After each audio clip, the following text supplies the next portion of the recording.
dutii yaaqinna garuu guyyaa beekni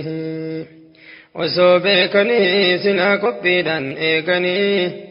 jajjabaa maraa garuma qabrii fe'ani dutii yaaqinna garuu guyyaa beekni osoo beekni silaa qophiidhaan eegani jajjabaa maraa garuma qabrii fe'ani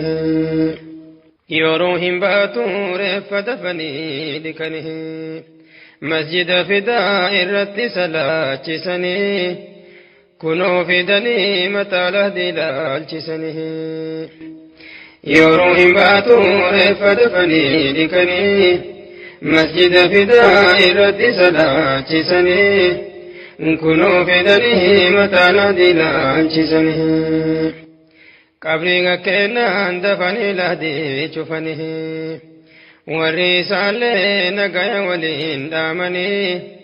dafanii galuuf biyyee wal jalaa saamanii qabriin kennaan dafanii lahdii cufanii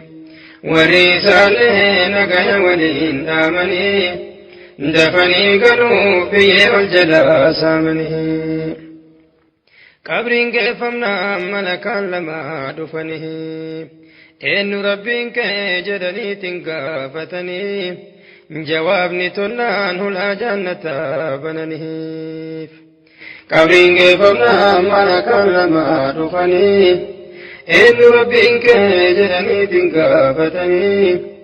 jawaabni tollaan hulaa jannataa bananiif nutolchiinu situu tolchaala jalaa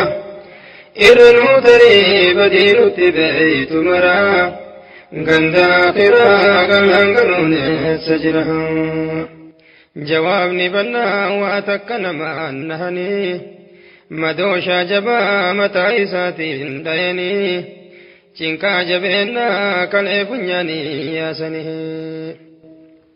jawaabni bannaa waa takka namaan nahanii madooshaa jabaa mataa isaatiin dhayanii cinqaa jabeennaa kalee funyaanii yaasanii madooshaa achi